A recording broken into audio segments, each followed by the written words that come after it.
Assalamualaikum warahmatullahi wabarakatuh. Sahabat beriman, manusia tak bisa melihat malaikat, iblis, ataupun jin. Di dunia ini, manusia juga tak bisa melihat sang pencipta alam raya ini.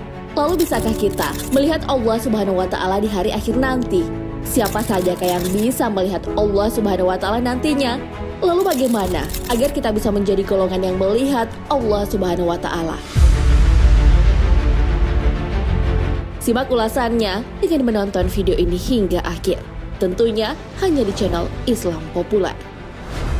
Tapi sebelum lanjut, jangan lupa klik subscribe, like, dan lonceng notifikasi untuk mendukung channel ini agar terus menyiarkan syiar Islam.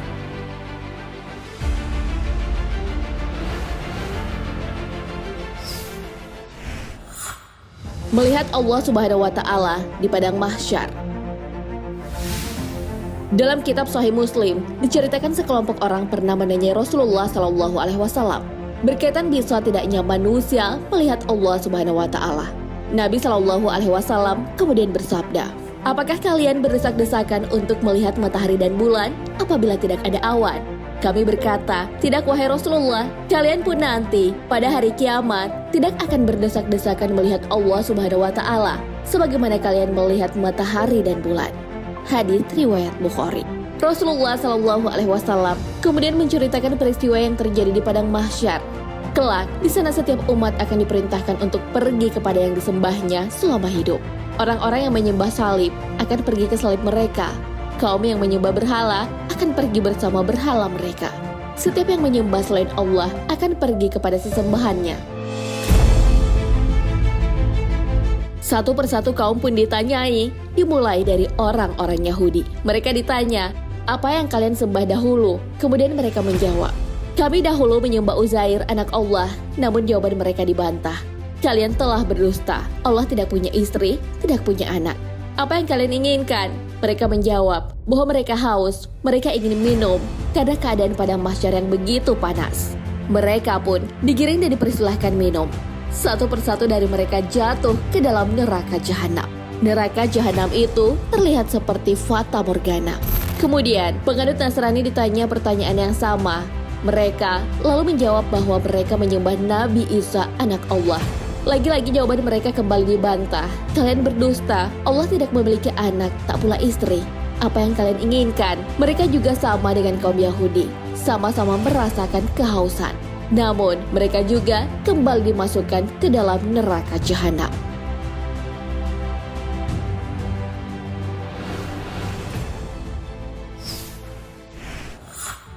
Orang beriman melihat Allah Subhanahu wa Ta'ala. Sebuah umat telah mengikuti yang mereka sembah semasa hidup. Tersisahlah kaum yang hanya beribadah kepada Allah Subhanahu wa Ta'ala semata, baik itu soleh maupun tidak. Mereka menunggu Rob yang mereka sembah. Allah Subhanahu wa Ta'ala pun datang bersama malaikat. Hal ini sudah diabadikan dalam Al-Quran. Dan datanglah Robmu sedang malaikat berbaris-baris. Al-Quran Surah Al-Fajr ayat 22. Saat itulah kaum muslimin melihat Allah Subhanahu wa Ta'ala, namun tidak berlaku bagi kaum kafir. Mereka telah dibutakan dalam melihat Allah Subhanahu wa Ta'ala. Sekali-kali tidak, sesungguhnya tertutup mata mereka untuk melihat Rob mereka pada hari kiamat. Al-Quran Surah Al-Mutaffifin ayat 15.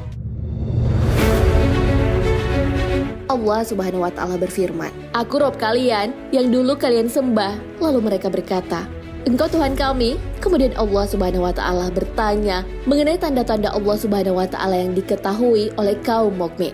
Mereka menjawab bahwa mereka mengenal Allah Subhanahu wa Ta'ala dengan betis. Kemudian diperlihatkan kepada mereka.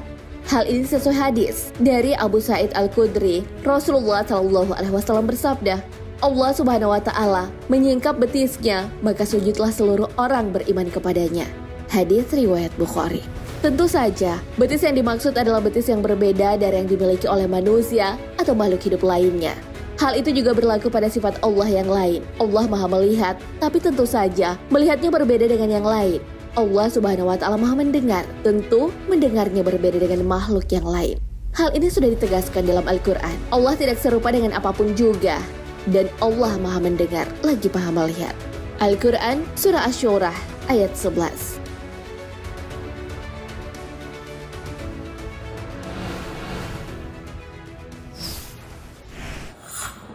Cara bertemu dengan Allah Subhanahu wa Ta'ala. Semua orang membenci kematian, namun pertemuan dengan Allah Subhanahu wa Ta'ala terjadi setelah mengalami kematian. Hal ini sesuai hadis. Ketahuilah bahwa kalian tak akan melihat Rabb kalian Allah sampai kalian mati. Sahih Muslim. Bagi orang yang melihat Rabb di hari akhir nanti, itu adalah sebuah anugerah yang paling membahagiakan. Hal ini sesuai dengan sabda Rasulullah Sallallahu Alaihi Wasallam. Dari Syuhaib bin Sinan, Rasulullah Sallallahu Alaihi Wasallam bersabda, apabila penghuni syurga telah masuk syurga, Allah Tabaraka wa Ta'ala berfirman, apakah kalian menginginkan sesuatu yang dapat aku tambahkan? Mereka menjawab, bukankah engkau telah menjadikan wajah-wajah kami putih berseri? Bukankah engkau telah memasukkan kami ke dalam syurga dan menyelamatkan kami dari neraka? Nabi bersabda, maka disingkaplah tabir penutup, sehingga tidaklah mereka dianugerahi sesuatu yang lebih mereka senangi dibandingkan anugerah melihat Rabb mereka Azza wa Jalla. Bagi siapa saja yang ingin bertemu dengan Allah Subhanahu wa Ta'ala, hendaklah perbanyak amal soleh. Hal ini sudah disebutkan dalam Al-Quran. Barang siapa yang mengharap perjumpaan dengan Tuhannya, maka hendaklah mengerjakan amal soleh, dan janganlah ia mempersekutukan seorang pun dalam beribadah kepada Tuhannya. Al-Quran Surah Al-Kahfi ayat 110. Nah sahabat beriman, itulah jawaban Rasulullah Sallallahu Alaihi Wasallam saat ditanya tentang bisa tidaknya hamba melihat Rabb-nya di hari kiamat. Di padang mahsyar nanti, semua kaum akan pergi ke sesembahannya. Pada akhirnya, penyembah selain Allah Subhanahu wa Ta'ala akan masuk neraka. Kaum yang menyembah Allah Subhanahu wa Ta'ala akan diperlihatkan Allah Subhanahu wa Ta'ala yang selama ini ingin dilihatnya. Saat itu, mereka pun bersujud kepadanya. Saat melihat Allah Subhanahu wa Ta'ala, wajah-wajah mukmin sangat bahagia. Hal ini sesuai firman-Nya. Wajah-wajah orang mukmin pada hari itu berseri-seri, kepada Rabb-Nya lah mereka melihat. Al-Quran Surah Al-Qiyamah ayat 22 hingga 23. Wallahu a'lam bishawab. Sahabat beriman, jangan lupa berbagi informasi dengan share video ini, karena sebaik-baik manusia adalah yang paling bermanfaat bagi manusia. Wassalamualaikum warahmatullahi wabarakatuh.